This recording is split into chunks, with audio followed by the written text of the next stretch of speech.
Because understanding great literature is better than trying to read and understand yet another business book. On the Leadership Lessons from the Great Books podcast, we commit to reading, dissecting, and analyzing the great books of the Western canon. You know, those books, from Jane Austen to Shakespeare, and everything else in between, that you might have fallen asleep trying to read in high school.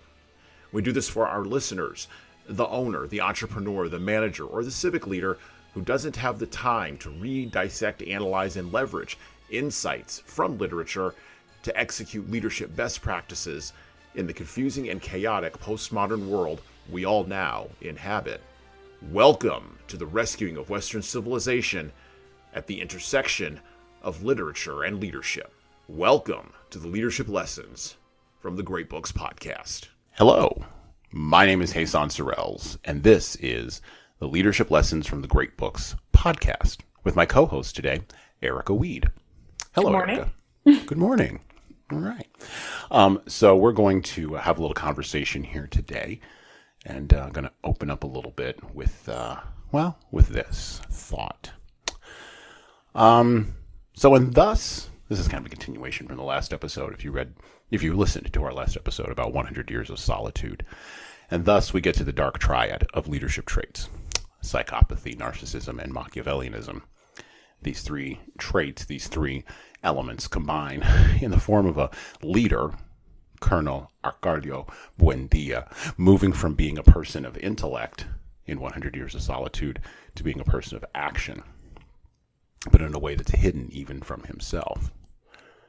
Which is interesting because of the first line that opens up 100 Years of Solitude, and I quote, "Many years later, as he faced the firing squad, Colonel Arcadio Buendia was to remember that distant afternoon when his father took him to discover ice."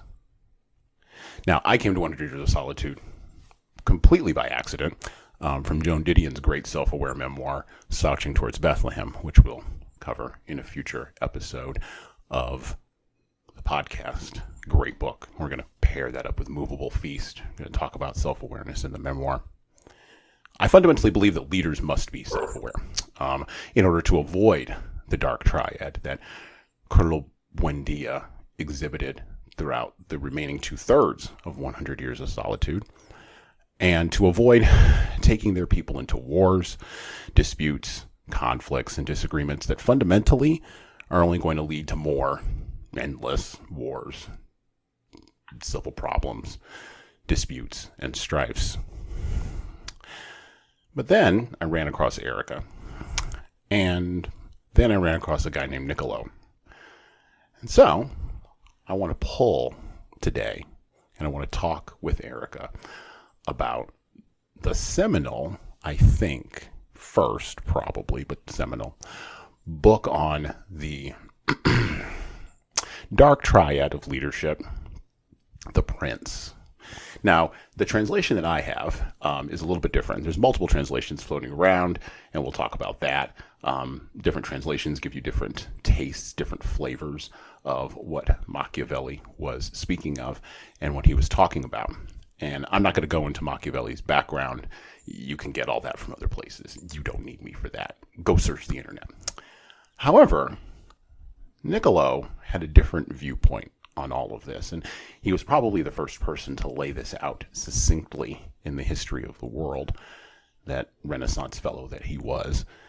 And so he opens in his dedication of The Prince with this line: "I have not found among my possessions anything which I hold more dear than, or value so much as, the knowledge of the actions of great men, acquired by long experience in contemporary affairs, and a continual study of antiquity, which, having reflected upon it with great and prolonged diligence, I now send, digested into a little volume, to your magnificence. And although I may consider this work unworthy of your countenance, nevertheless I trust much to your benignity, that it might be acceptable, seeing that it is not possible for me to make a better gift than to offer you the opportunity of understanding in the shortest time all that I have learnt in so many years. And with so many troubles and dangers, which work I have not embellished with swelling or magnificent words, nor stuffed with rounded periods, nor with any extrinsic allurements or adornments, whatever, with which so many are accustomed to embellish their works. For I have wished that either that no honor should be given it, or else that the truth of the matter and the weightiness of the theme shall make it acceptable. Nor do I hold with those who regard it as a presumption if a man of low and humble condition dare to discuss and settle the concerns of princes, which we're going to do on the podcast today. Because just as those who draw landscapes place themselves below in the plain to contemplate the nature of the mountains and of lofty places, and in order to contemplate the plains place themselves upon high mountains, even so to understand the nature of the people, it needs to be a prince. And to understand that of princes, it needs to be of the people. And that's just the opening. Anger, arrogance, pride, overweening ambition, a desire for authority, and a desire to rule over others. The reality of leadership is that what's done in the dark is very often rewarded in light. And in the space of telling the raw perceived truth of leadership, the man, such as it were, at the top of the mountain, such as it were, is the Renaissance writer Niccolo Machiavelli. You can read about Machiavelli's birth everywhere. Like I said, I'm not going to talk to you about any of that today. Instead, we're going to talk about the things that no one wants to talk about in leadership today. We're going to talk about being selfish rather than being collaborative. We're going to talk about the selfish desires of leaders rather than the expansive desires of teams very often. We're going to talk about a leader as a no-holds-barred jungle fighter. By the way, there's a guy named Jeffrey Pfeffer who wrote that in a book, Leadership BS, Fixing Careers and Workplaces One Truth at a Time. And we're going to peel away some chunks from the myth of leadership, or maybe some layers from the onion. Because what leaders do in the dark that they deem effective and appropriate to accomplishing their own goals matters quite a bit for us to understand.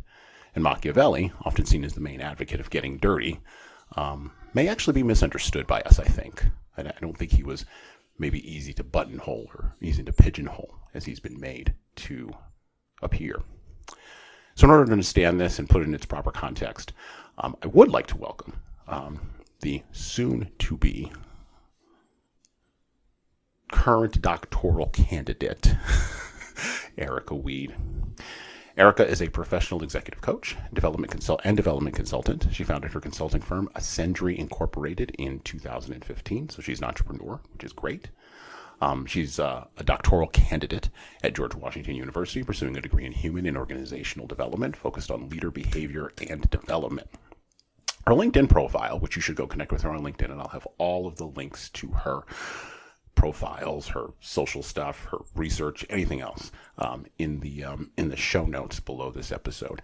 So her LinkedIn profile quite succinctly states that, quote, "As a coach, I support my clients in their work to learn about themselves.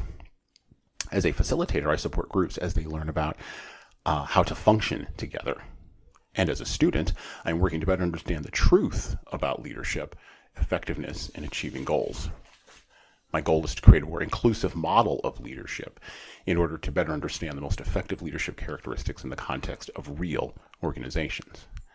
And as you know, if you know anything about me and you've been listening to the podcast, yeah, we're reading literature, and yeah, we're reading great books, but we're also in the pursuit of truth, no matter where that journey may lead. As I said before, welcome, Erika. Thank you. I'm excited to be here. I'm excited to be able to talk about The Prince. I haven't picked it up in several years, so it's nice to be back with the literature. Now, is there anything that I said in my opening that is patently incorrect that we need to start off with in pursuit of the truth? Yeah, so as I mentioned to you, I am an academic at heart, and there are a couple of things that are just challenging to me, and definitions are something that I am passionate about making sure that we're all clear on. So when we talk about leadership, a lot of people mischaracterize leadership as a position. So we get very comfortable talking about the leader as a person, or leadership as a position up at the top making decisions. And I think the better way to understand leadership is that it's a relationship. It's a relationship between you, the leader, and those who follow. There was a great quote in some of my dark leader literature that talks about, you can't have leadership without followers. Otherwise, you're a crazy person talking to yourself. You're just walking around for no reason. Exactly. And so, we have to fundamentally think of leadership in the context of the other people around it. So it is leadership with followers. So that means that we really need to focus on the relationship, and you can have good relationships or you can have bad relationships, but we're going to talk about leadership as a relationship. And the other thing to remember is that when we talk about the Dark Triad, we're not talking about personality traits. So personality traits are characteristics that you are born with. They're ingrained in your DNA. There are some that are activated early on in life between 4 and 7. But basically, by the time you're a teenager, your personality is fixed. And so we don't talk about the Dark Triad as personality traits. They are more a collection of personalities that are then informed by the traits. So we have, in the Dark Triad, we have narcissism, Machiavellianism, and corporate psychopathy. If you look at the literature around something called the Dark Tetrad, then we add in something very fun called everyday sadism. And so these aren't characteristics, these aren't traits, these are just personalities that are informed just like your personality or my personality. So a couple of different things there that allow me to key off into various things. We're going to jump around here a little bit today, because as Erika speaks, I'm going to be thinking, and by the way, all of you who are listening should be thinking, and you should be taking notes, by the way, on this episode. So those who listen to podcasts and take notes become better leaders. So I'll just say that right off the bat. So as we think about this idea of leadership as a relationship, which again, I don't disagree with you about that. Actually, that's fundamental to what we do as a leadership consultancy. We do view the leader-follower dynamic as a space where there is an emotional exchange. Usually it is emotional contagion. Most people can't. Well, I won't say most people. Most leaders and followers fail to understand how deeply that relationship goes. There's also a lot of other things that go into how deep that leadership, relationship can get. When we separate that fundamentally from the idea of leadership as position. So positional leaders merely have authority, and authority is not necessarily competency, which is a whole other different kind of issue, which we can talk about that too. But authority is not necessarily competency. Authority is not necessarily mastery. Matter of fact, if you go look at the work of Robert Cialdini, the guy who wrote the great book Influence: The Psychology of Persuasion, he lists authority as one of those persuasive elements that allows individuals to kind of do what it is that they do. And we fundamentally reject leadership theories, in essence, charisma or, servant leadership or any of that. And we say that there are, and this is what I'm currently writing my book about, there are actual skill sets that you can actually gain as a leader or as a person who's pursuing if we want to frame it this way, which people do. So, okay, leadership position. If you want to do that, if you want to get in that relationship, there are certain things, 12 of them we actually think, that you should be able to do pretty much effectively. Now, can everybody do all 12 at the highest level all of the time? No, but you should at least have some conception that these things all click in together. And then where our conversation today really fits in there is in this idea of what is a leader's role, what is a leader's responsibility to that relationship, and then how do we effectively kind of make that, I hesitate to use the term make that work, but make that work, right? How do we make that be effective so that there is an outcome? Because organizations, quite frankly, care about outcomes. Sure, that's the whole reason they exist. Right, exactly. They care about production, something getting out the door. And increasingly in our knowledge economy, the thing that gets out the door is not, and you and I have kind of talked about this offline, but the thing that gets out the door is not necessarily physical product. It's intellectual product or emotional product, and it's not. And now we're in, I think, the weird third turning of leadership, where it was in the 20th century primarily driven by how does GE, which is breaking up, how does IBM get a physical product out the door? And now it's to How do we emotionally connect with people because of this thing called the internet, because of a bunch of other stuff that's happened at a sociocultural level that, again, people really don't understand. And, third turning, more like the 300th turning. We are in the middle of a cycle that has, been going on for millennia. The idea that, something happens and in order to survive, we need to change. And how do we change? Well, we look to, someone with a vision that we like, and then we decide to follow them. That's the agreement when we look to leadership, right? We are, as followers, we are allowing someone to take us someplace, somebody who we ultimately are going to trust to give us more than we could ever find for ourselves. And so, this, you frame it as the third incarnation of leadership. I'm sorry to tell you that, the stuff that we find in The Prince is not that different than what we are experiencing right now in terms of global pandemic, the internet revolution, new types of products, new economies, new markets, these things. It feels strange and new, but I mean, there are a lot of similarities that we can draw here. Well, and let's talk about Machiavelli, right? So this is the reason why The Prince, and other works that he's done, like the discourses that he wrote, have lasted 600 years, 500 years. And we've read on this podcast already. We've read from the Bible.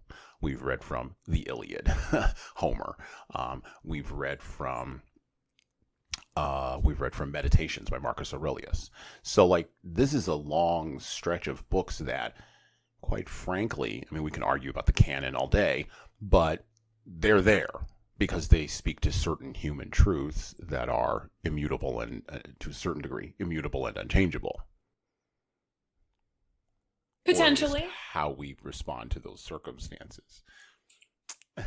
I would say potentially. I think that you're absolutely right. I think that there are great books that we look to for guidance, and we look to find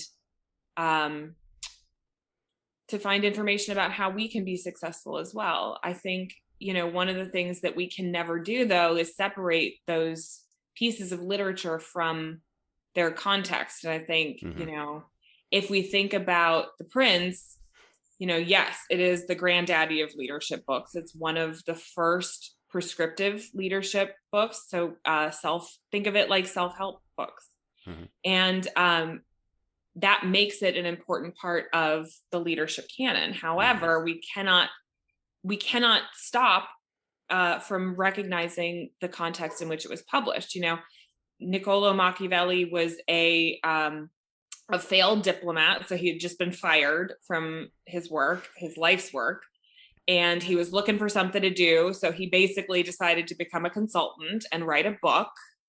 As the world's first consultant. The world's first leadership consultant. Oh my goodness, how are we feeling about this? And so he decided that he was going to write a book about leadership, specifically for a prince of Florence. He was writing this for one of the Medici princes. And, in that era, we're talking about, I think The Prince was published in 1515. In Europe, there's a lot of turmoil. There's a lot of upheaval. We are right on the precipice of the Renaissance, but there's a lot of change, a lot of chaos. Politics is the same as religion, is the same as the republics. We are fighting wars over these things. And in Italy at this time, the punishment for being bad at politics is death. And so when we talk about, my translation, I was reading through my translation last night, and the author talks about, Machiavelli is so dramatic, and it's either this or that. It has to be one or the other, and it's either success or death. And really, that's what was going on. Politics in Europe at that time was very dangerous. It was a dangerous place to be, and losing power might mean losing your life. And so recognizing that that's the environment that this book was written in, So as we are looking at how this book fits into our leadership style in organizations today, well, if you lose your C-suite position, chances are they're not going to kill you. So maybe we frame some of Machiavelli's advice in that way. And I want to get into the amygdala too, because the amygdala doesn't, I mean, you can tell your amygdala that all day. And sometimes it's hard to stop your brain from jumping to those conclusions. And so again, you talked in the beginning about how leadership is self-awareness in leadership is so important. We want to make sure, obviously, there are going to be things that leaders can't share with other people. However, those things should not be shielded from yourself. Right. And so when we talk about how we can develop effective leadership looking at personality, which is what we're going to talk about today, we got to remember that it is that self-awareness, it's that self-acceptance that really does moderate the difference between being a person with a certain personality and, shall we say, a monster. Right. Back to the book. No, this is good. Back to the book. Because I really don't want to chunk into Machiavelli and then use that as a baseline to kind of talk about some of the things. I've taken a ton of notes while you've been talking, and we're going to, again, remember I said this podcast episode, take notes. Okay, this is how you're going to become a better leader. The Prince. And now the translation that I have is from 1998. It's the W.K. Marriott translation. I don't know if that's a good one. It's just the one that I have. I say at once, there are fewer difficulties in holding hereditary states and those long accustomed to the family of their prince than new ones. For it is sufficient only not to transgress the customs of his ancestors, and to deal prudently with circumstances as they arise for a prince of average powers to maintain himself in his state, unless he be deprived of it by some extraordinary and excessive force.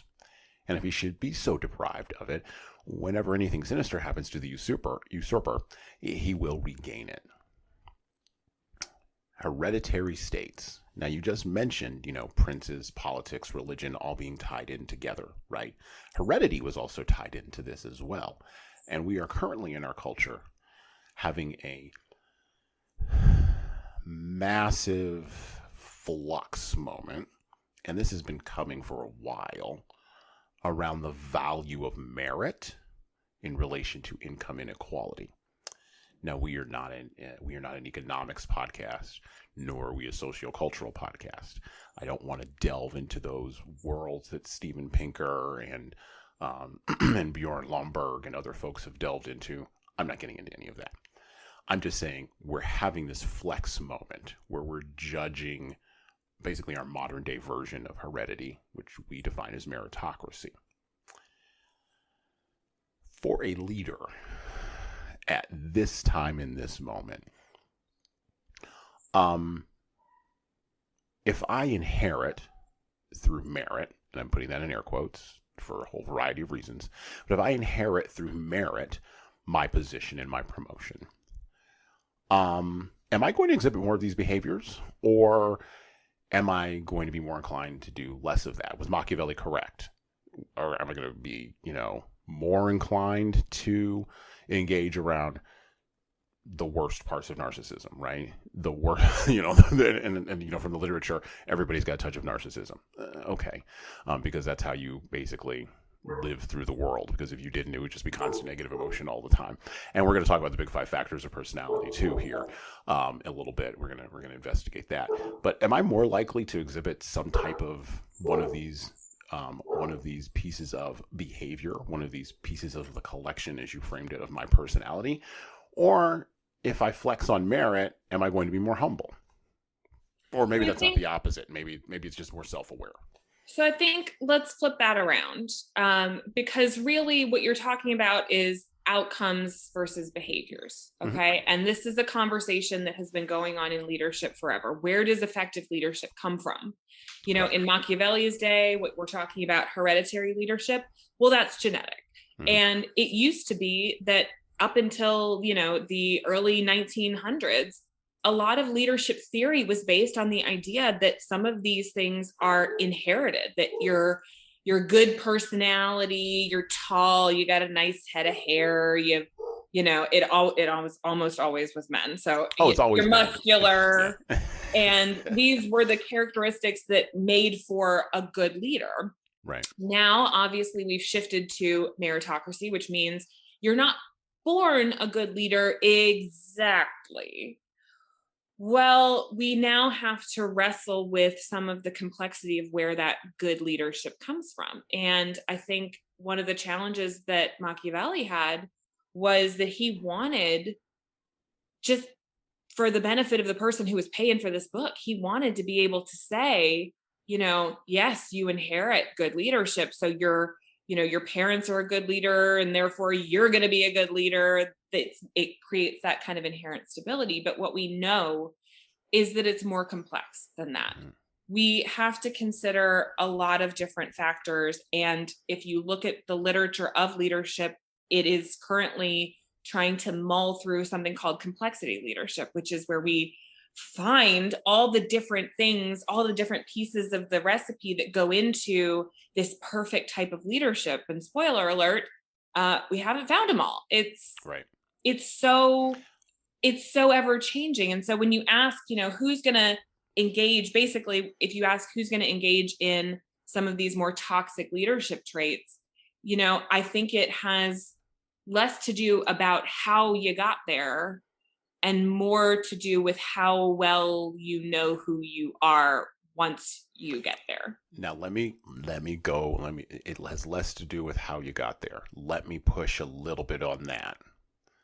If I started an organization, let's do a thought game. I start an organization, and let's say the organization is Goldman Sachs. I'm just going to pick something outrageous. Fine. And I start as the janitor at Goldman Sachs. And I have a vision of a path to get to being the CEO of Goldman Sachs. Now, forget the fact that there is no path there. Forget that for just a minute. It's a cul-de-sac. I'm not getting out of it. Okay, forget that. I have enough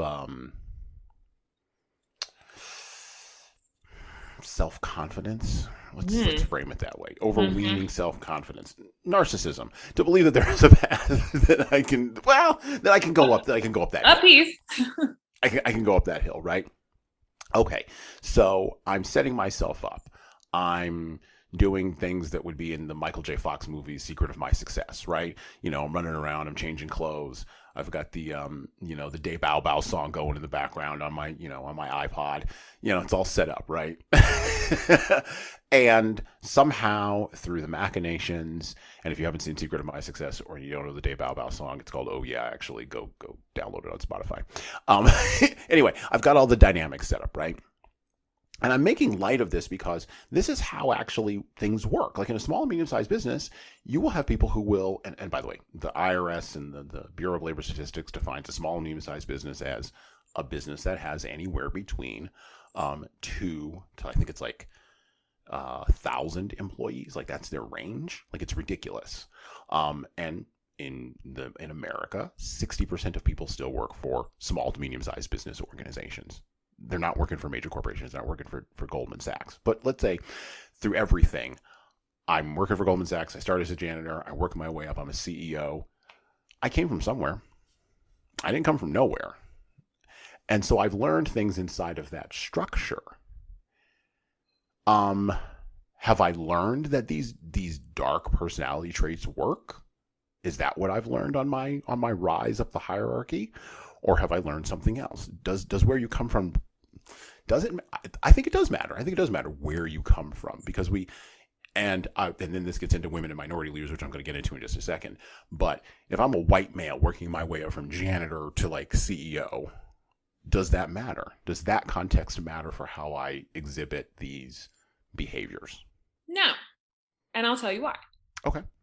Because you didn't work your way up from janitor for no reason. And you didn't get from janitor to CEO without having some of these characteristics that we're talking about, right? So The dark personalities, as you mentioned, we all have a little bit. Well, really, the way to think about that is that it exists on a continuum. Some people are low in narcissism. They don't have self-confidence. They don't have vision.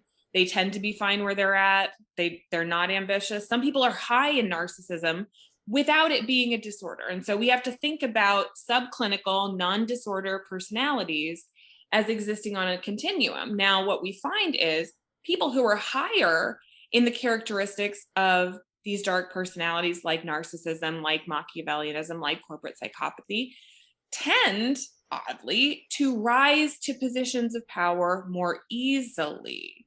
Now, there's a lot of different reasons for that. It's because they tend to be very confident. It's because they tend to be very political, like we see in Machiavelli. It's because they tend to have less empathy for the people around them. So they're okay with being selfish and making selfish moves, self-centric moves.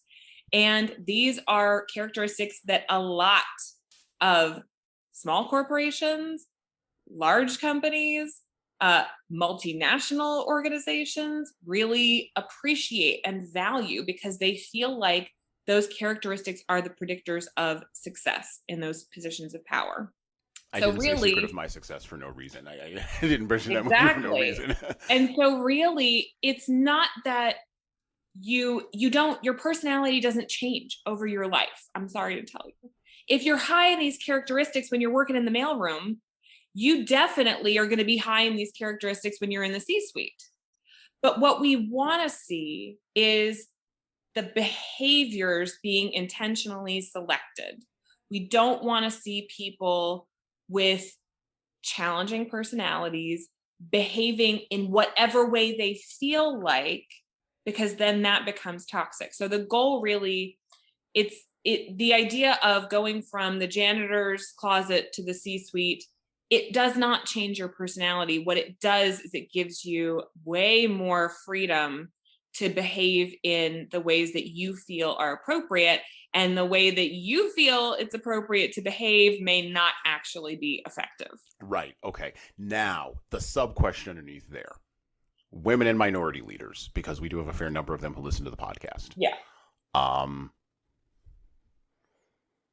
Apparently in the literature on these subclinical traits, those traits track less to female and minority leaders, from what I've read.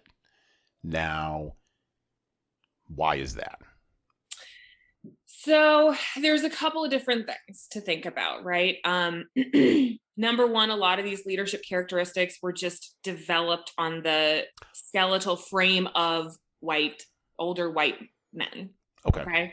So it's the skeletal frame that they were developed on, not necessarily the fact of the behaviors themselves. It's not necessarily the behaviors themselves, but if you look at the way that leadership was defined, or the way that leadership characteristics are defined, they are characteristics that we would traditionally see in older white men.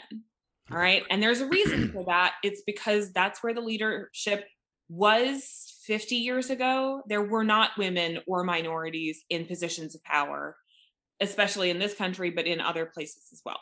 Sure. So we really didn't start looking at the way that these things changed until the 80s was when it began. And even then, even now, we look at the statistical significance of women and minorities in positions of authority and leadership in this country. And the stats ain't good. It's low on both. So we have to think about, how we define leadership and what looks like leadership to us, what looks like appropriate, acceptable leadership was just modeled on people that weren't you and me. Okay. That's the first thing to think about. Okay. Now, an anthropologist would say on a global context, when you're talking about communal versus individualistic cultural contexts, okay, they would assert, if they were sitting in my seat, they would assert that these traits shift around because of the social pressures that are inside of an anthropological context. Right. Okay. I just want to be clear on that. Okay.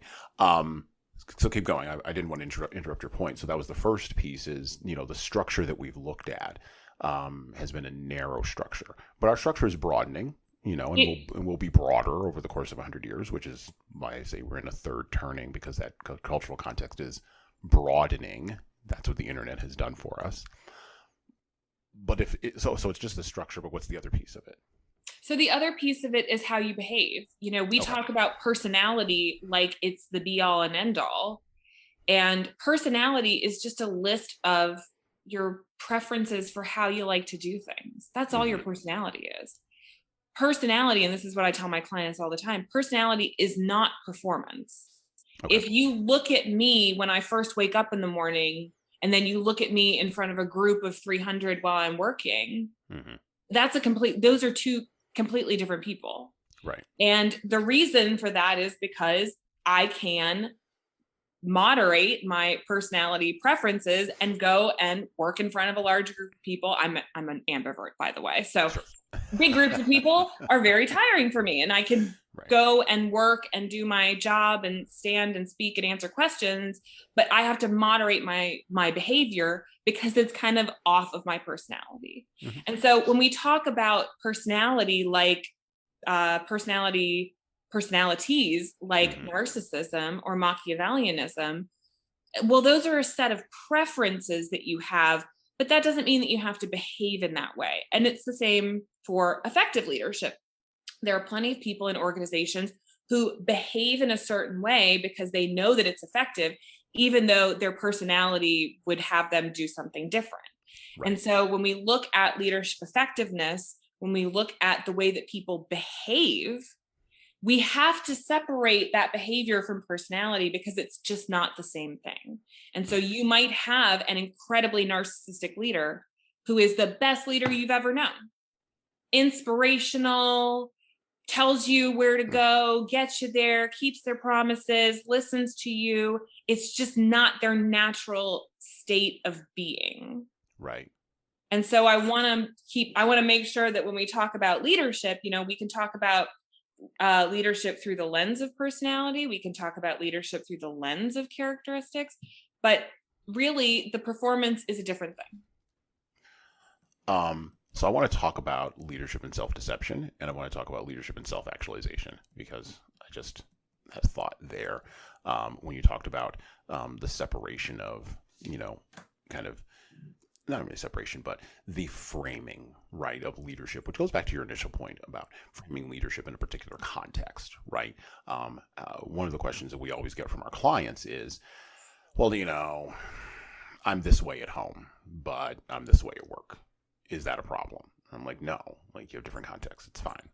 I just say no, it's fine. But then they'll say, well, I'm a different way at a nonprofit, right? Then I'm a nonprofit board that I may serve on, or I am a different way at when I'm coaching my kids' softball team, right? And the people who tend to struggle with this, at least in our experience, the folks who tend to struggle with this the most are either female or minority leaders. They tend to have a real struggle with like this sense of being diffuse across multiple audiences. Whereas in general, white male leaders in our experience, tend not to be that hyper concerned with that diffusion, which also may be the framework that we place leadership on. It may also correlate to, I don't know, being more sensitive to negative emotion and the impacts of negative emotion from like the big 5 factors of personality, not a bit of psychology. Who knows? I don't know. I'm just telling you what we see. And so this diffusion becomes really interesting because we live in an era of social media where everyone is on all the time, or at least there's the perception that everyone is on all the time. And leaders, I find increasingly, particularly younger leaders, are falling into this pit of, I'm not one thing across all of these audiences. And they're struggling massively. So for younger leaders, and by younger, I merely mean leaders who are generationally younger, leaders who grew up underneath and I'm going to name off the big tech companies here, the Facebook, Instagram, WhatsApp, YouTube, always on thing that myself as a 42-year-old did not grow up under. What's up, my millennials? And I'm like, the only thing I owe the audience is a good time. Like I don't owe them anything else. So I owe them the show, right? What you're really talking about is the understanding that people are starting to have of how exhausting it is to have to be all things to all people and never yourself. Right. And I think you're right. I think that there's a certain group of people, and I won't even put a generational cap on it because I'm not sure that's helpful. But the idea that you're supposed to be I'm just saying I put a generational cap on it because it's mostly younger leaders who I hear have that anxiety, whereas older leaders that we work with tend to not express that. So again, we had a very narrow list of behaviors and characteristics up until the 80s that were like, you needed to be tall, you needed to be forceful, you needed to be assertive, you needed to be, all these things. And these were characteristics that typically existed with more experienced, more Caucasian, more male leadership.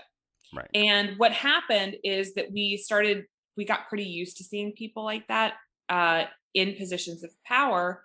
And sometimes those characteristics are not authentic to people who are less male, less Caucasian, less middle-aged. And also, there are certain characteristics that are not welcomed by people who are, differently gendered and of different races. I think, you and I can pretty much understand that the word aggressive is an ain't no thing for us. We can't really, if I as a woman am described as aggressive, then I have done something wrong. If you as an African-American male are described as aggressive, then you have probably done something that is socially considered wrong. If a white man is described as aggressive, well, that's a great thing. And so we have to kind of toe this line, I think, as leadership changes. We're going to have to become more accepting of different types of personalities, regardless of the things that we cannot change. So again, we want to talk about identity and the characteristics of ourselves that we can't change. You're going to talk about race. You're going to talk about gender. You're going to talk about sexual identity. You're going to talk about able-bodiedness. There's a bunch of others. But the goal, I think, and the place that I see the literature really moving is that we're talking about authenticity. We're talking about at work and at home being as close together as possible. We're talking about relieving you of the burden of having to be something that you're not, because that's a ton of energy that you're wasting trying to change something that cannot be changed. It would be the same as if I had to dress physically as a man every day for work and, put on some kind of a suit for that. It would be the same as somebody asking you to change your skin color for work. You can do it, but that doesn't feel good. It won't look good. You're not going to feel authentic. You're not going to. Eddie Murphy had an entire bit on that on Saturday Night Live back in the day. I know. And you know what the crazy thing is? The crazy thing is that he was completely welcomed and completely accepted once he did that. Well, of course, if you're going to conform to this rigid idea of what a leader is that is based entirely on somebody that you are not, you can do it. Yeah. The goal of my work in the leadership industry, the goal of yours, I'm sure as well, is to give people a different option. And for me, the option is, let us play to your natural personality. Let us understand what your natural personality is. And let's give you some behaviors that you can use that are going to accomplish your goals within that natural personality. And thus we have to start with this idea of, because you mentioned the different ways in which identity, which by the way is also socially constructed, so that's another negotiation, and I come out of the space, the negotiation. I come out of the negotiation. You just invented these names. I come out of the negotiation and conflict management space, so there's you're negotiating your social identity while you're also trying to internally negotiate your own identity. And in order to even do that identity negotiation work effectively, we have to be self-aware. So let's talk about that a little bit. Back to the book. But the difficulties occur from, again, Machiavelli, but the difficulties occur in a new principality. And firstly, if it be not entirely new, but is, as it were, a member of a state, which taken collectively may be called composite, the changes arise chiefly from an inherent difficulty which there is in all new principalities. For men change their rulers willingly, hoping to better themselves, and this hope induces them to take up arms against him who rules, wherein they are deceived, because they afterwards find by experience they have gone from bad to worse. This follows also on another natural and common necessity, which always causes a new prince to burden those who have submitted to him with his soldiery and with infinite other hardships, which he must put upon his new acquisition. Machiavelli is going directly to relationships there, by the way. He's saying that it's not just the prince, it's the prince and the followers, and we're co-creating reality together. Not to get all mystical on you, but we're co-creating reality together. Okay. That's not mystical, that's scientific. Well, it sounds vaguely, when you say it, co-creating reality, it sounds vaguely, oh, we're going to, no, you're right. There's hard science behind it. And there's this idea of leader-member exchange, right? Where we're exchanging emotional content. We're creating relationship, in essence, what we said at the beginning. Well, this goes to self-awareness and self-deception on the part of both leaders and followers. So are followers deceived? And if they are, is responsible leadership the leadership that wakes them up from their deception? And how can a leader do that if they are also self-deceived? If both the followers and the leaders are self-deceived, which we see in a lot of organizations. A big example that I think of is an organization that no longer exists anymore. Enron. Everybody at Enron was running around engaging in self-deception. Followers and leaders alike. Everybody was playing the game. Another example that I think of is Wells Fargo. And I've never worked with Wells Fargo. Full disclaimer here, I don't know anybody who's worked for Wells Fargo. I've just read a ton of case studies on Wells Fargo and taught a ton of case studies on Wells Fargo around ethics. And if you look at the ethical structure of Wells Fargo, consistently over the course of time, everybody there is self-deceived. Followers and leaders alike. How do we break that? Because Wells Fargo has billions of dollars under management and controls a lot of money, which leads to a lot of control of other things. Okay. Or Enron dang near wrecked the entire economy. I was alive at the time. I have historical memory. I was there. I was in business school at the time. Right. How do we fix that? Because that's a massive lack of self-awareness all the way up and down a massive hierarchy. And if we frame it to mythology, we could say that, or not even mythology, if we frame it to something like Alexander Solzhenitsyn, who wrote the Gulag Archipelago, and basically looked at the tyranny of the Soviet Union and said everybody was involved in the tyranny, from the lowest person on the street to the highest person in the Politburo. Everybody was involved in the tyranny.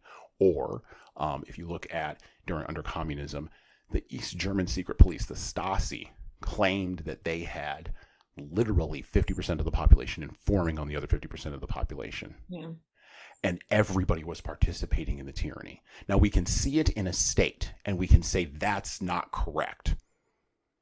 We can clearly see that that kind of tyranny doesn't work at a nation-state level. And yet... Doesn't it, though? It doesn't. The Soviet Union collapsed. But...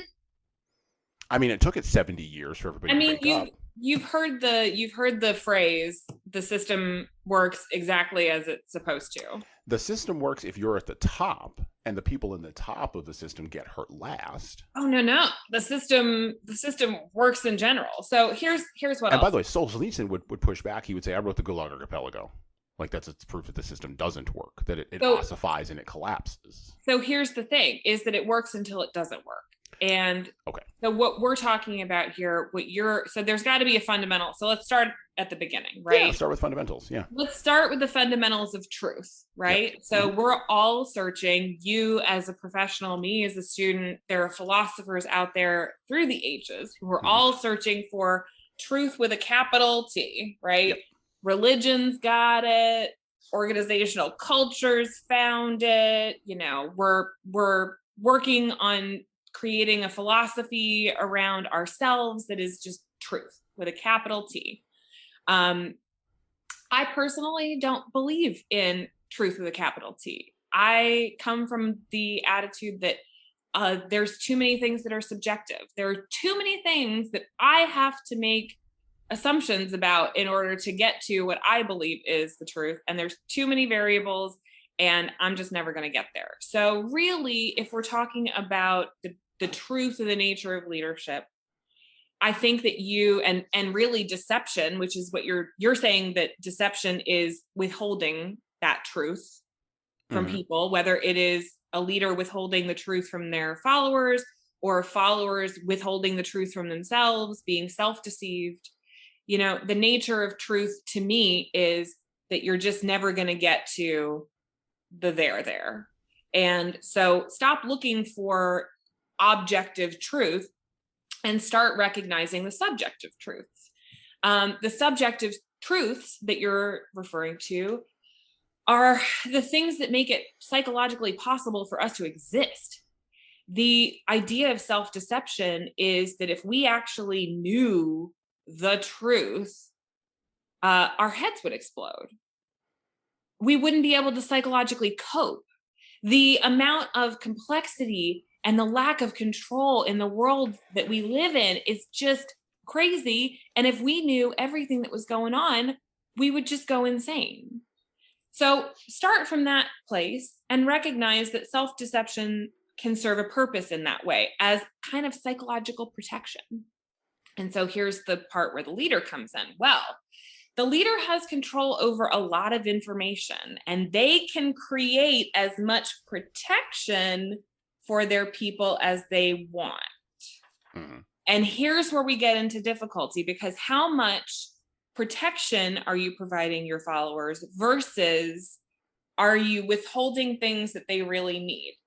You're absolutely right. There are structures and systems that have protected their followers to the point where their followers didn't appreciate it anymore because they didn't have any freedoms anymore. And then they had to overthrow that system and start over again, which is, by the way, what Machiavelli talks about when he talks about the difference between a principality, an organization run by a prince, and a republic. He's making that case.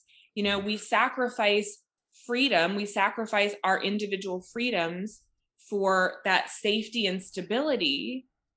And it's going to be a constant give and take. It's going to be a constant give and take from me as an individual and from me in the whatever group that I'm in. And what Machiavelli saw is that sometimes if there's a difference in opinion between what a prince thinks you need as far as security and information versus what the people need, well, now we got to fight it out. But so many followers say they want the truth. They will tell the leader for sure. They will tell the leader verbally and non-verbally through their lived behavior, I want the truth, which gets back to the core of my question. Does a responsible leader wake up the people? Does a responsible leader tell them the truth? Because they there's a principle in sales and marketing, give the people what they want.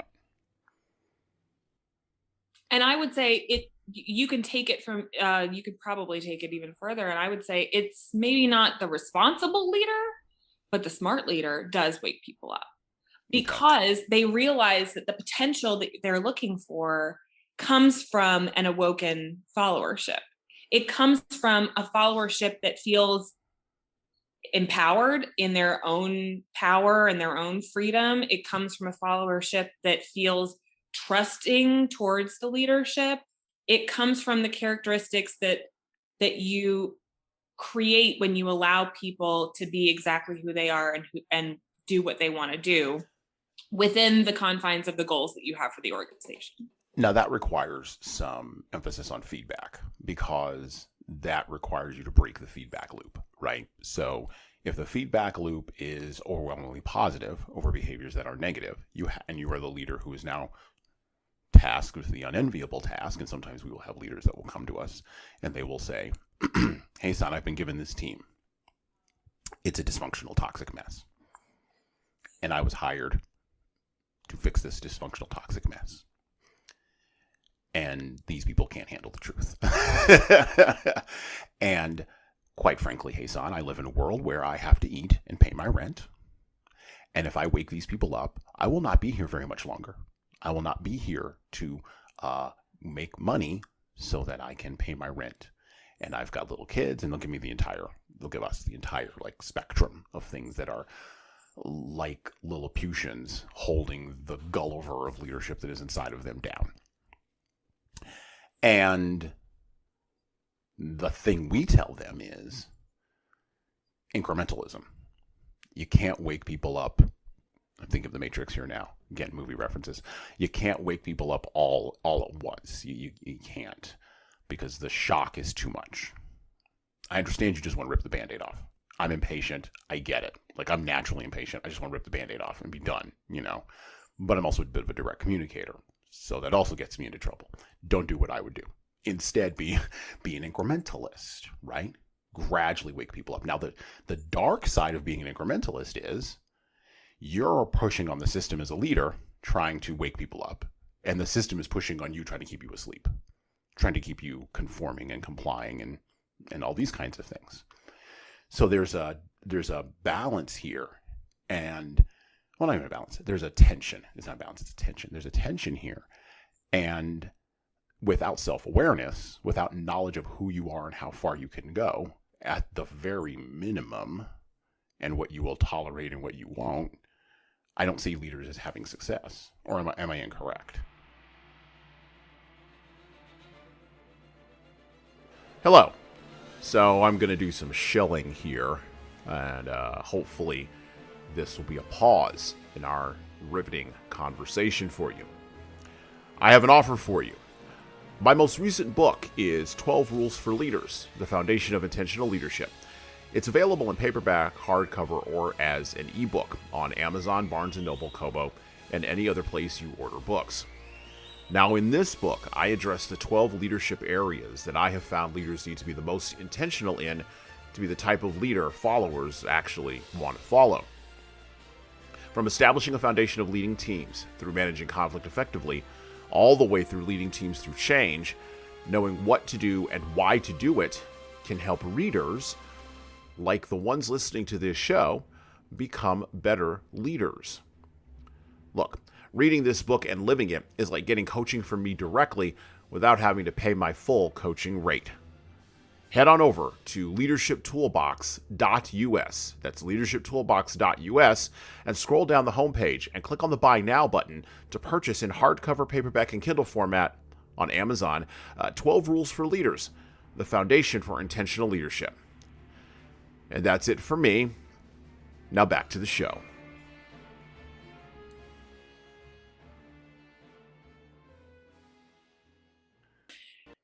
I would say that what you are discussing is how to take a team that is not effective and create effectiveness there.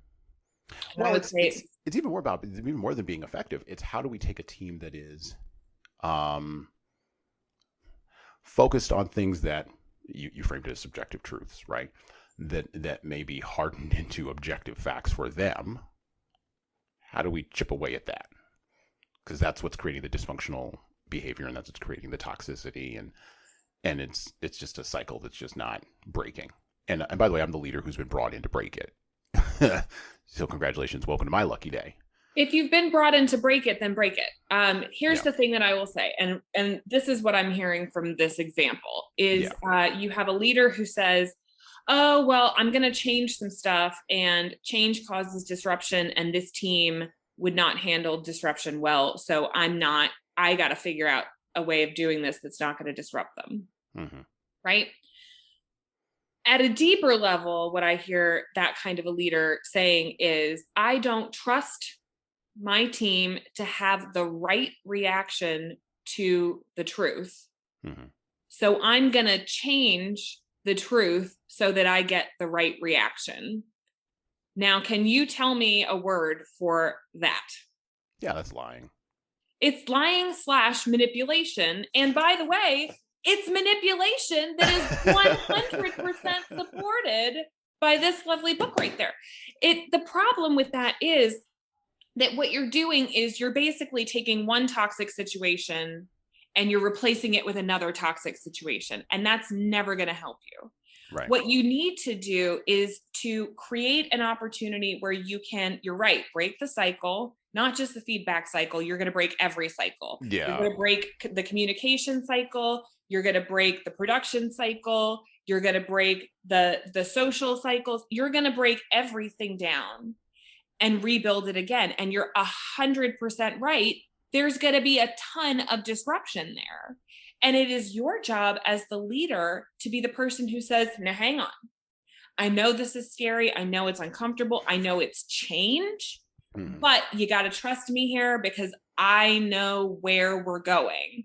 Come with me if you dare.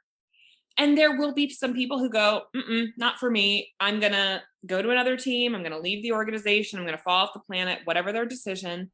But that's not your choice as a leader to make.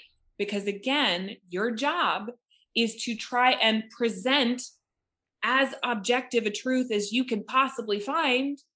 And it is, as a relationship, this is the leader-follower relationship, it is the follower's job to consent to taking in that truth.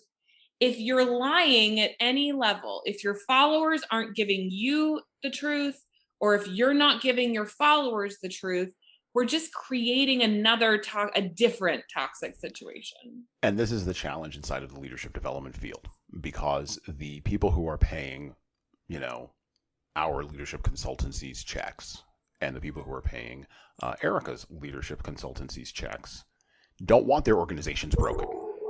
They fundamentally do not want that. They don't want them to stay broken, for sure. Well, right. And so we have a whole training that we do, development that we do around adapting to change. And we talk about this idea of, from Peter Thiel, of finding your zero. And then we talk about Nicholas Nassim Taleb and black swans and anti-fragility and how do you build small teams. And previous to COVID, and I've mentioned this to you before, previous to COVID, people would literally have a riot. And this is the last class that we do in our leadership toolbox. People would literally have a riot in class, which is why we don't front load that. we put adapting to change all the way at the end. So you do these 11 other things and they all collapse into, now I can adapt to change, right? Knowing your role and responsibilities, being self-aware, understanding how to manage conflict, which for me, because I'm a conflict guy and that's the hammer I've got and everything I see is a nail. When you cause that disruption, you're going to create conflict. You just are. And you have to know your conflict management style, and you have to know your approach, and you have to know other people's approach and all this. Okay. Persuasion tactics, dealing with difficult people, high conflict people, not people who have narcissism as a psychological issue, but people who are narcissistic, people who are passive. Higher in narcissism. Higher narcissism, right. You have to understand how to give positive performance reviews and how to deal with discipline and how to hand out feedback. You have to understand the difference between motivation and morale. They're not the same thing. And even though they're often collapsed together as the same thing, you have to understand how to coach people for accountability. You have to understand how to manage a diverse workforce. And then after you understand all of that, then you can adapt people to change. Mm-hmm. Previous to COVID, when we would give that module, there would be there would be riots. So we put it at the end. And you still get a lot of kerfluffle. In a post-COVID environment, there's no kerfluffle anymore. Most people sit very attentively and pay close attention because something just happened external that just smacked everybody in the mouth. And now there's been a bit of humbling, I would assert, at all levels, nation state, all the way down to the individual. And I put this in my book, 12 Rules for Leaders. That's coming up here in April 2022. That's the pitch for the book. The problem that we have, I think, is a problem, particularly in the West now, not globally, but in the West, Europe, America, Canada, Australia, New Zealand, Japan, South Korea. The problem we have is a problem of abundance. You mentioned earlier that we can't have everything, but we are told consistently we can. And thus we place demands on leaders and organizations that they cannot fulfill. Mm-hmm. And followers do this innately because, quite frankly, we've been trained by our devices that we can have everything that we want. Oh, don't give it to the devices. People have wanted this for millennia. Yeah, they wanted it for a millennia, but now it's been facilitated. This is where I'll put it on the device, because I do think the device facilitates it. Our technology facilitates it. First, the technology was TV that facilitated it. Before that, it was radio that facilitated it. The technology facilitates it. Maybe the only difference between radio and TV or newspapers is the speed with which the facilitation occurs, but the facilitation is still there. That's what the technology does. It facilitates it. And by the way, right before this book was written was the advent of the technology of the printing press, Right. which completely changed the way that everybody got information. The printing press and shipbuilding. So it's interesting when I mentioned this on other podcasts, but when I hesitate to call it a plague, the pandemic began, I was reading the Decameron, which is a fascinating book about the bubonic plague. Well, it's not really about the bubonic plague, but it's about other things, but that's what underlies all of it. Previous to the bubonic plague, shipbuilding was not a big deal in Europe. And that's just one example of one industry. It just wasn't. Like, people didn't, I mean, they were on the continent, they didn't care. About, what was it, 20? Oh, no, not 20. 18 years, right? Yeah, 18 years. No, more than that. 20, I'm doing my math in my head. 23 years. 23 years. Before Machiavelli wrote his book, Christopher Columbus goes on a boat, and we can argue about whether or not that's a good thing. He just went on the boat, and he goes around, well, thought he was going around the world. He didn't wind up around the world. That was another transformative act, because people from Europe were like, oh, there's all this other stuff over here. So now when we talk about change, which is what we're discussing now, okay, right. So we have now change in the way that we communicate, change in the amount of information that we have, change in the speed of moving and being able to go different places and try new things. So change in the culture, right? It's a problem of abundance. We've got too much. We can't handle it. Oh no. We must have a leader who can pull back all that abundance for us, who can free us from the burden of our own freedom. We must have gatekeepers. Yes. There are people who fundamentally believe this. Awesome, and not at all like something that anybody could potentially abuse. This is what Machiavelli figured out, right? So he was a student of history. He was an experienced politician. He was living through tremendous chaotic times, and he was a leadership consultant. So he had a job to do, which was to figure out how he could facilitate followership. Mm-hmm. And what he figured out is exactly what everybody figures out during times of chaotic change. The easiest way to get people to do what you want is to force them. Mm-hmm. It is 100% the easiest way to run an organization. It is the best. One person, all the decisions, everybody just does what they're told, and it works great. Except it creates a tyranny where the individual who's running the state can't, or the individuals, let's look at the Politburo again. I'm looking at you, Politburo, doesn't actually know how to make decisions. Economists have noted this. Doesn't actually know how to make decisions, and thus makes bad ones consistently. Doesn't make good decisions, doesn't make the good decisions fast enough, doesn't know what they're doing, doesn't frame it in the right way. There are a bajillion ways for an individual leader to screw up leadership. Now, wait a minute. Stalin solved this at a nation state level. He just killed 100 million people. Yeah, you can also, that's the end result, right? So what Machiavelli said was, you know what? If you want power and you want to hang on to it, there's only one way to do that, and that is to decimate the population that you're trying to rule. Mm-hmm. Ruling out of fear is 100% the most effective way to rule a country, to keep control and power over people. You got to just terrify them to the point where they will never even think to challenge you.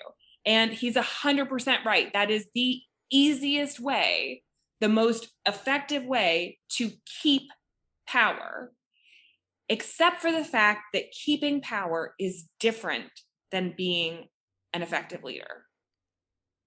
And so now we find ourselves in the same place, right? Mm-hmm. We thought for the longest time, and I, have studied the change theorists in our, work. We talk about change a lot. And there was a time that we believed that change was punctuated, and we would have long non-change periods. And then there was change, but then things would not change anymore. And then there was more change. And now we recognize that we were wrong. The theorists were wrong. The academics were wrong. You mean Carol Gersick was wrong? Punctuated equilibrium model is not a method of change? Carol. I apologize. And she was mad at Bruce Tuckman. She was like, Tuckman's a moron. And you know what? And I promise you in 50 years, we're going to have a different thing. But here's where we're at now. Change is constant. It's constant. It's constant in your organization, whether you like to think it is or not. And it's constant outside of the organization, as we learned very rapidly with our COVID-19 pandemic. Change is constant. And so the most effective thing that a leader can do is figure out how to build a system that is resilient in change, that is responsive to change, so that you can change things when you need to, and you can resist changing things that don't need to be changed, so that you can hopefully lengthen the life of your organization. And you still got those pesky followers. Oh, man. Back to the prince for just a minute, because he's got an idea about that. Let's hear it. And you just said rule through fear. So he's got an idea about that. The wish to acquire is in truth very natural and common. And men always do so when they can. And for this they will be praised, not blamed. But when they cannot do so, yet wish to do so by any means, then there is folly and blame. For in truth, there is no safe way to retain them, and he's talking about cities, other than by ruining them. But you can apply that to organizations or teams or even individuals, as we were just saying. And he who becomes master of a city, accustomed to freedom, and does not destroy it, may expect to be destroyed by it. For in rebellion, it has always the watchword of liberty, and its ancient privileges as a rallying point. By the way, this is 1515, before the American Revolution, the British Revolution, before and the French America Revolution. Right, exactly, before any of that. Which neither time nor benefits will ever cause it to forget. And whatever you may do or provide against, they will never forget that name or their privileges unless they are disunited or dispersed. But at every chance, they immediately rally to them, as Pisa, after the 100 years she had been held in bondage by the Florentines. But when cities or countries are accustomed to live under a prince, and his family is exterminated, they being on the one hand accustomed to obey, and on the other hand not having the old prince, cannot agree in making one from amongst themselves, and they do not know how to govern themselves. For this reason they are very slow to take up arms, and a prince can gain them to himself and secure them much more easily. But in republics there is much more vitality, greater hatred, and more desire for vengeance, which will never permit them to allow the memory of their former liberty to rest, so that the safest way is to destroy them or to reside there. We see this with corporate takeovers. We see this with corporate mergers. I think of Amazon acquiring Whole Foods. When Amazon acquired Whole Foods, there was a very small story, and almost nobody paid attention to it except for maybe you saw it, and maybe me, and we were about the only two people in America that saw it. And it's worth commenting on, by the way, here at this point. When Amazon, the giant whale that Amazon is, acquired Whole Foods, literally the day after the acquisition went through, a third of the Whole Foods executives left. They just pieced out. They pieced out of the former republic. They're like, nope, we don't want to be under this tyranny. They didn't attempt to try to change Amazon. They didn't even attempt to mount a rebellion. I'm sure they got stock options and wonderful packages and all these other kinds of things, but associating it with a monetary reward is a little bit of a venal thing, and we do a lot of that in our culture anyway, which I also object to, because I think there's more motivations than just money, and I don't even think that money is the primary motivation for most people. I think that there's other motivations that are way deeper and way less examined at a psychological level than money. But okay, we're going to do the venal one. Fine, they got their packages and they left. But you look at Amazon's response to that, and they were, as usual, they were dead quiet. They just sort of let it happen, and they're like, okay, yeah, moving on. I don't know. Rebellion.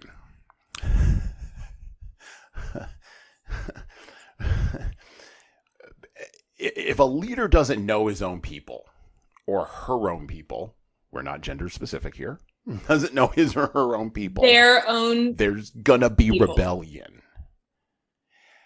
How does a leader navigate rebellion? You know, and we just brought up, I mean, we're just talking about, you know, self-awareness in this little space here. And telling followers the truth. Well, when you tell followers the truth, they're going to rebel. Okay, how do you navigate rebellion? And even, by the way, the military looks at this as well, all the way up to literal mutiny. How do you handle that? And where does narcissism, where does Machiavellianism, where does, corporate psychopathy, do these behaviors help you handle a rebellion and help you navigate it and help you manage it? Or are they just more gas on the fire? Are they an accelerant to the rebellion? I mean, so let's talk about what we mean by rebellion, because what we don't actually mean rebellion. We mean resistance to change, right? So when Amazon acquired Whole Foods executives left because they were resistant to change. And their response was, we don't have enough power to stop that change. So we're going to remove ourselves, which is not rebellion. That's fine. What we're talking about, though, is we're talking about resistance to change. And these are changes that must happen because, as you pointed out, the world is very complex right now. It's moving fast. Stuff's gotta go, whether people are interested in that movement or not.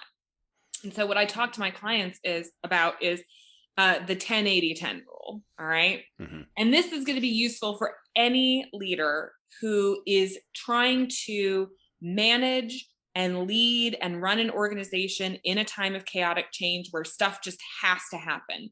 We talk about the COVID-19 pandemic. There were things that just had to happen. They had to have virtual meeting software. So somebody had to make that decision, and we couldn't really wait on consensus because everybody's at home. We had to have certain things. We had to have paychecks come in, and decisions had to be made. Yeah. I function on the 10-80-10 rule for leadership, right? So when you're at the head of an organization, if you're making the decisions here in times of chaotic and uncertain change, you can find this, and you can see this in the polling for whatever politician is doing, whatever thing they're doing. You will see 10% of the organization is already on board. You can say whatever you want. You can blow that presentation. It could be a horrible idea, but they're still on board. They're going to follow you no matter what. 10%. The way I frame it is they think you walk on water. You are their Jesus Christ. Bring them to salvation. You can do no wrong. 10%. Right. Okay. There's another 10% of the organization that is the exact opposite. Right. You're never going to get them. They don't like you. They don't trust you. They're not here for this. The answer for them will always be no. And it doesn't matter what you say. Well, and because we don't understand why liking works and doesn't, we actually don't really get likability is level. Yes. We don't we're pulling apart we're probably part of the biological level with the neurochemistry and the neuroscience, but we still don't really know. It's everything. Likability is how loud I speak. It's the sound of my voice. It's the way that I look. It's the way that I smell. It's how I walk. It's the decisions that I make. It's the climate that we're in. It's everything. And it's the first 10 to 20 milliseconds of an interaction. And you're right. It is complex, and it's not well understood, and so I'm not going to touch it. But 10% of people love you and are always on board with whatever you say they should be on board with. 10% of people hate you. Yeah, they didn't like the cut of your jib when you showed up. they didn't like you when they saw you, and they haven't changed their mind since, and the answer is always going to be no from them. But the other 80% of your organization is going to listen to a rational argument. Right. And so here's the challenge with leaders who are trying to lead in times of chaotic change. You can't just listen to the 10% that always loves you, because you're not getting that good objective information that we've talked about. We want to find that objective truth. And the people who think you walk on water aren't going to give it to you. Right. We're also not going to try and get the 10% that just hate everything that you do. Because honestly, the old joke, what is a camel? It's a horse designed in committee. Wow, that is an old joke. Yeah, I've heard that in years. Yeah. We go from horse to camel because we're trying to pick up people that they're not ever on board. And you're going to change the quality of the decision making if you try to bring them on. Okay. And you're still not going to get them. The thing we tell folks is we tell them literally, tell them the boat is leaving. Say to them, we would like you to be on board. We would like for you to be on board. We would love you to be a part of it, but the boat's going that way. But if we lose you. And this becomes really interesting because at that level of persuasion where consensus sits, leaders fall into the 99%, or I'm a failure trap. And I tell them all you need is 50 plus 1. And they stare at me like I've grown a third head. Because it's like, oh no, I can't possibly do that. I'm like there's all of the objections. So I don't want to step on your point, but we do say, if you're using consensus as a method of persuasion, that's a trap. And that's true. That. So really, let's not think of it as consensus. Let's think about it as 90%. This 10% already on board. This 10% never going to happen. This 80% is going to respond to your rational arguments. Well, and they want to be convinced by competency. I think fundamentally that 80% wants to be convinced that you're competent and that you're able to be able. Well, I think that does convince people. Data convinces some people. Hugs convince other people. And some people need to be convinced by it's a mishmash in there, right? And so the goal is to make a good rational argument based on what you perceive as the needs of the organization as you can assess them right now. Okay? Right. And so you don't need 50 plus 1. That's probably a bit low. What we're really talking about is 90%. We're talking about 90% on any given issue you're going to get through a well-reasoned rational argument. And your job as a leader is to not just listen to the 10% that already love you, which some people, when they get overwhelmed, they tend to go back to their safe, happy place, which are the people who are going to tell you what you want to hear. Mm-hmm. And we can't really amend the quality of the decision to convince people who are just never going to be convinced. Well, and I would add in a third one, don't fall into the ease of coercion. And we don't want to manipulate to get the outcome that we think is best because we don't know everything. Right. I don't care how competent you are. I don't care how long you've been doing this. You don't know everything. You can't. So we want to be open to receiving all the information from all the groups of people, but just consider that at any given moment, your decision, if it's well-reasoned and well-justified, is going to be appealing to 90% of your organization. And that's enough. That's fine. That's more than enough. Machiavelli would say this: those who by valorous ways become princes, like these men, acquire principality with difficulty, but they keep it with ease. The difficulties they have in acquiring it rise in part from the new rules and methods which they are forced to introduce to establish their government and its security. And it ought to be remembered that there is nothing more difficult to take in hand, more perilous to conduct, or more uncertain in its success than to take the lead in the introduction of a new order of things, because the innovator has for enemies all those who have done well under the old conditions. And lukewarm has for defenders in those that may do well under the new. This coolness arises partly from fear of the opponents who have the laws on their side, and partly from the incredulity of men who do not readily believe in new things until they have had a long experience of them.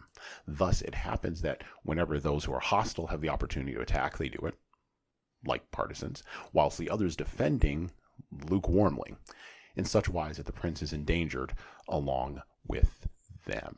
How are we responding to change? That's exactly what that question asks. How can we respond best to change? Let's get a little tactical here, since I have you for a few more moments. Let's look at this tetrarch or triad, whichever it is. And I'm looking here, glancing over here on my other screen, at the work of the writing of Manfred F.R. Ketz de Vries. He appears to be Dutch fellow, writer and researcher in this space of how do you coach a toxic leader? How do you deal with this dark triad, right, of behaviors that Erika and I have been talking about for the last little bit here. And so at this moment in the podcast, I'd like to get a little practical for folks who are listening.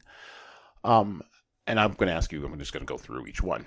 So let's start off with this one. How do you spot a narcissist? So if I'm in an organization, how do I spot the narcissist? I mean, I may have a general idea of what narcissism is, but I may not have a word to put with it. I didn't go to no fancy psychological school. I didn't read no fancy books. Tell me in plain English, how do I spot a narcissist if I'm listening to this podcast? With a personality test. But that person's not going to let me just walk up to them and be like, take this and then just walk away. So isn't that crazy? I know they're going to refuse. They're going to rebel. They're going to pull a thing, and they're going to be like, what? Get away from me. They're going to be like, hey, that's my personal private self. And no, you don't have a right to it, which they're 100% right. So let us not, and this is my bugaboo. This is my pet peeve. Mm-hmm. Let us not confuse performance with personality. Again, okay. I just have to come back to this. How do I, from the outside, spot somebody's internal private interactions with themselves and internal private needs without giving them a personality test? Well, spoiler alert, you don't. Okay. So let's talk about what you're really asking about, which is the behaviors, right? Right. How do I spot narcissistic behaviors then? Well, okay. So number one, narcissism is a personality type that is characterized by a lack of empathy for others and a desire to protect one's self. So it really comes to a place of being self-interested. Now, as you mentioned earlier, when we talk about being self-interested, it gets a little dicey because we're all self-interested. Yeah, we all care about ourselves. We're all selfish. There you go. So the goal really is to understand that it's ourself first, but not by itself. It's ourself first, not alone. So when we talk about the characteristics of a narcissist that people dislike so much, it's really the selfishness. It's the self-centeredness. It is being somebody who cares about themselves and no one else. And so if you ask me, how do I spot a narcissist? You don't spot a narcissist, but you can spot narcissistic behaviors, not caring about the needs of others. Sometimes, we can't. Sometimes the decisions that have to be made irrespective of how much we like the people around us or how much we want to do for them. Sometimes the bad decisions have to be made. However, what we want is for somebody to recognize that while their own needs are important, they're not the only things that need to be concerned about. How do we spot the behavior of a Machiavellian personality? Or, sorry, Machiavellian behavior, I guess, not personality. How do we spot Machiavellian behavior? So to be Machiavellian is to be somebody who is kind of callously interested in maneuvering people in order to get those outcomes. So the idea of, the path doesn't matter. It's the outcome that's the most important thing, right? This is very characteristic of American businesses. It doesn't matter how we got here. We just need to achieve our goals. That is the heartbeat of a Machiavellian personality. It is a person who does not particularly care or recognizes that their care of other people isn't going to achieve the goals that they're looking for. And so they're okay with operating outside of those relationships, which really means they're okay with operating outside of the social norms that we've created, which is how we get some of those illegal behaviors. And then how do we spot the behaviors of a corporate psychopath? A corporate psychopath is, again, I want to be very clear, subclinical. So we're not talking about a clinically deranged and disturbed person. We're not talking about, murderers and serial killers. And a corporate psychopath is somebody who has a clinical lack of empathy. And that's it. They don't feel what other people feel. And so it never comes into account when they talk about decision making. A corporate psychopath is somebody who can't understand that you don't like something because the question is not for them whether they like it or not. They don't feel that way. The question for them is, does it work? Is it productive? Is it achieving their goals? And so when you talk about subclinical psychopathy, what we're really talking about is somebody who doesn't take emotions or feelings into consideration when they're making their decisions. And finally, probably ones that I think maybe more at a mid-managerial level in the organizational culture folks might run into, although you're going to run into all these kinds of behaviors everywhere in the culture, from the front line all the way up to the top. Looking at the two that Manfred was speaking about in his Harvard Business Review article here, that I think that again we get a lot of questions about, and we find that people struggle quite a bit in addressing the behaviors of these individuals. How does someone address the behavior of a passive aggressive individual, or an individual who's exhibiting passive aggressive behavior? Individual behaviors, especially something as general as passive aggression. The question is, why are they being passive aggressive as opposed to aggressive or passive? Right. The usual situation, this is a completely different podcast, by the way. Yeah. But usually people are passive aggressive because aggression isn't appropriate in the situation that they're in. Mm-hmm. And so they have to resort to passive aggression or jokes in order to make their point. Mm-hmm. So if you find that you're in an organization or you're on a team with somebody who is constantly passive aggressive, I would say that there is an issue that must be dealt with, and that your team probably needs to be better about sharing the real situations that are going on and being okay with people who are in conflict. Mm-hmm. Right. And that's one of the areas where we do some of our best work, because people are uncomfortable in general, we have found, with conflict. And really at a fundamental level uncomfortable with confrontation, because confrontation is not conflict. Those are two different things, and people struggle mightily to separate those two ideas in their heads. Well, and conflict and confrontation, one of the things so in the way that I coach, mm-hmm. I coach around the characteristics of self-actualization, one of which is candor, mm-hmm. which is being completely upfront and giving the honest truth as you see it to another person. Mm-hmm. So honesty, truly. Right. And the other one is comfort with conflict. And mm-hmm. so again, conflict can be yelling and screaming. Conflict can just be me saying, I challenge you on this thing because I don't agree with you. Mm-hmm. The idea is to create constructive conflict and candor. And these are some of the foundation pieces of what I would call psychological safety in an organization. If you find that people don't trust leadership, if you find that people aren't giving feedback, honest feedback, if you find that people aren't telling the truth or are even worse, telling lies, then you have an organization that is lacking in psychological safety. It's not safe for people to behave in an honest, upfront, open, candid, constructively conflict-oriented way, because the organization isn't allowing them to behave that way. The team isn't allowing them to behave that way. So when you see, and this goes for narcissists, Machiavellians, corporate psychopaths, everyday sadists, and you and me both, when you have people engaging in counterproductive work behaviors, being passive aggressive, starting fights, not getting their work done, being mean to the people around them, these are counterproductive work behaviors. These are irrational responses to rational problems. There's a real problem there that you as a leader need to get to the bottom of. Finally, Manfred spoke about this, and I'll just read directly from his quote directly from Manfred here. Alexithymics are literal-minded, displaying little imagination, and typically are unable to describe or even recognize their feelings. This inability makes it difficult for them to interpret the many and often complex emotional signals they receive from others, which they perceive as dangerous, potentially uncontrollable forces. If I'm working for one of those folks, what do I do with that? Oh, with alexithymics, you don't have to do anything. Alexithymics, I mispronounced it.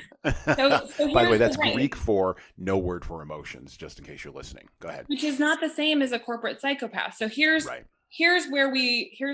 continuum there. And there is an excellent book by a man named Nasir Ghami. It's called A First-Rate Madness, where he talks about alexithymics, hyperthymic or thalmic, and hypothalamic.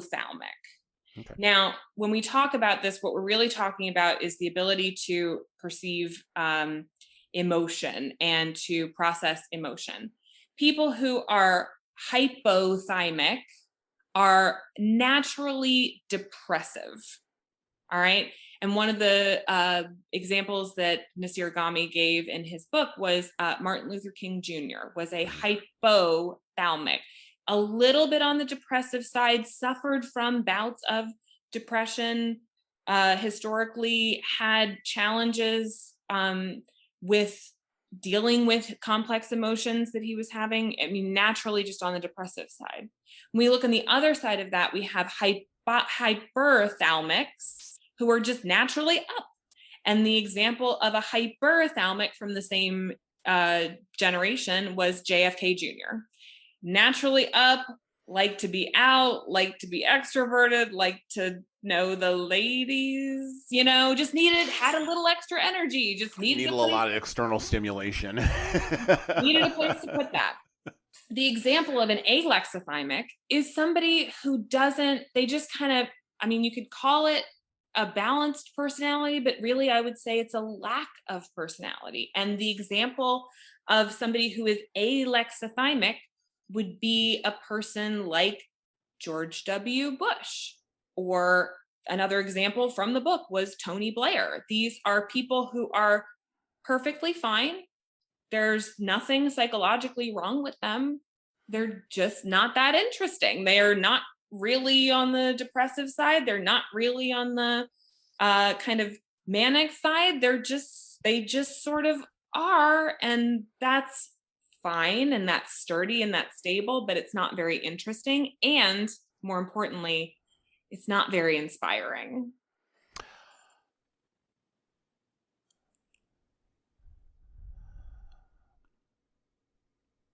I was going to say something about a visionary leader, but let's talk about it. I'm going to leave that. Well, we're almost to the close here, and I want to leave you on a high note there. So we will have you back because I want to address. Jeffrey Pfeffer has some interesting information about the visionary leader that I would love to be able to talk with you about.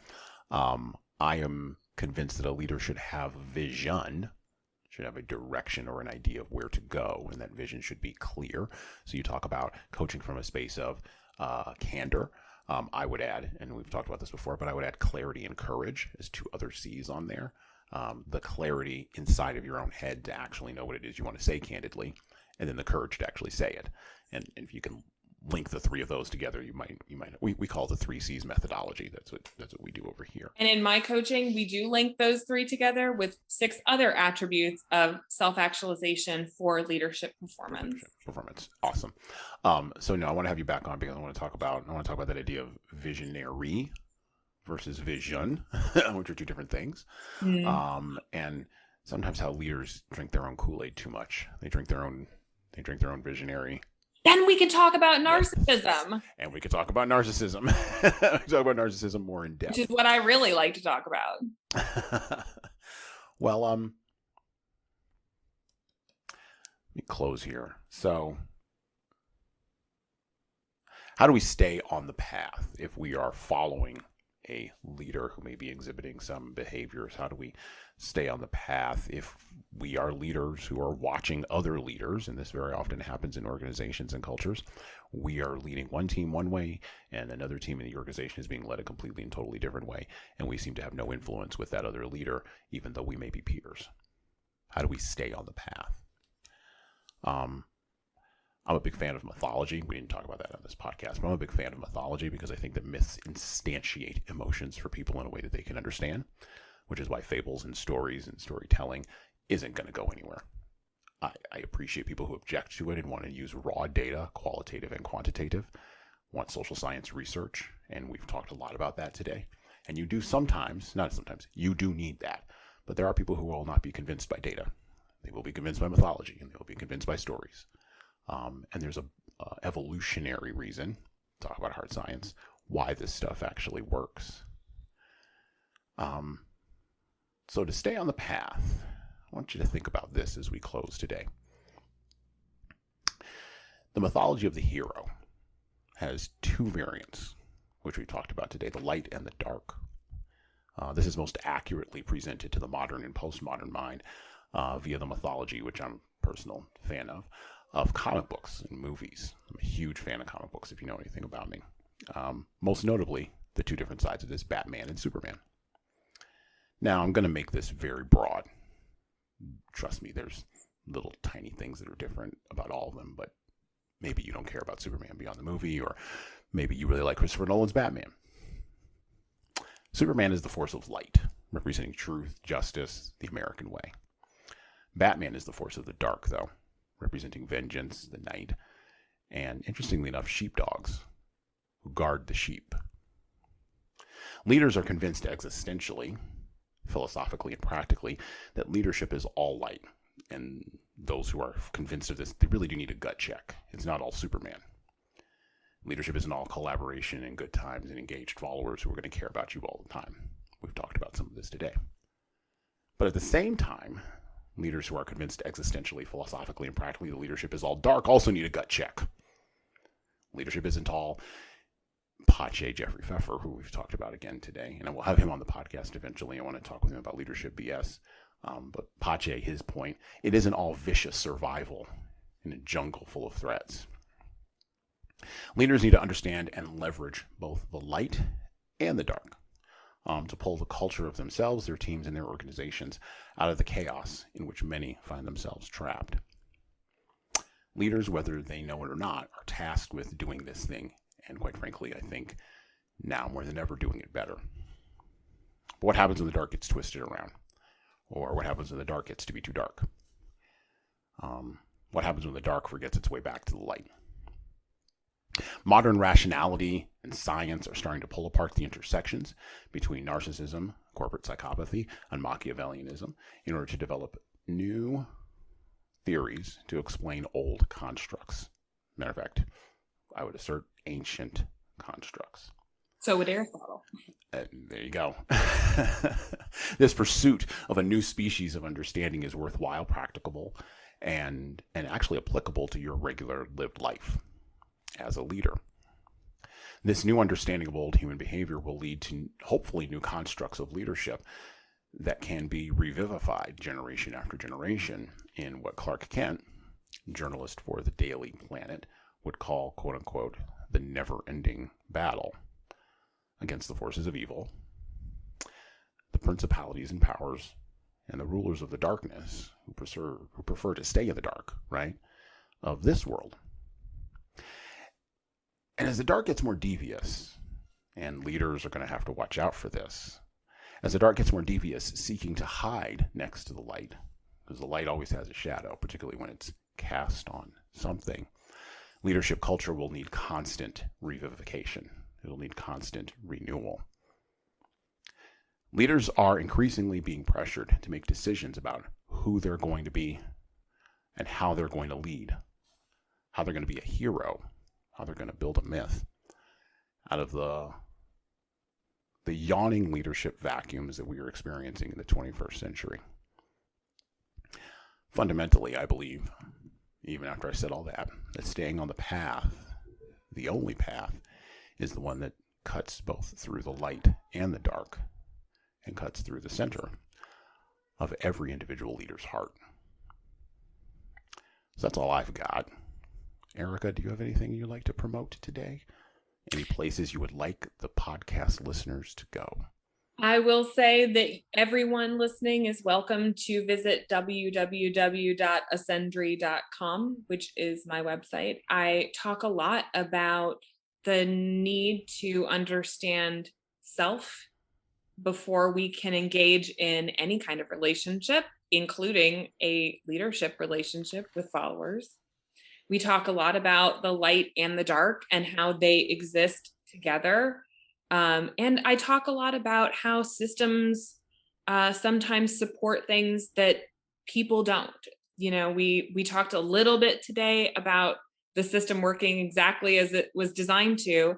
And, you know, when you see toxic workplaces, or you see toxic leaders, or you see corporate malfeasance or counterproductive work behaviors, sometimes there are systems in there that are actively upholding those behaviors. And so I think for leaders, the most important thing to remember is that you naturally, as a human being, have both a light side and a shadow, as Jung would call it. The goal, though, is what we call full integration. And full integration is learning to love the parts of yourself that you were taught to hate. In fully integrating, in learning to love the things about yourself that you are uncomfortable with or dislike or even hate, we find that there is an acceptance that allows you to be comfortable enough to open yourself up to other people, to other points of view, to new information. You might call it neuroplasticity, but the goal is for you as a leader to be as available to new information as you possibly can be. And so I would say that for those listening who have questions about how to be the best leader they can possibly be, come to Ascendry, come to www.ascendry.com, read what is going on in the world of academics and practical leadership theory, and see what you can do to make yourself better, to make yourself more actualized, to support yourself, because that's the easiest way to make sure that you don't find yourself in a toxic situation as a leader and a follower. Awesome. Thank you, Erika. And we will have links to ascendry.com and to books that Erika has mentioned on the podcast today. We will also have links to Erika's LinkedIn profile where you can connect with her and check her out and get connected with her in all the ways that matter. Well, that's it. I'm out. Thank you for listening to the Leadership Lessons from the Great Books podcast today.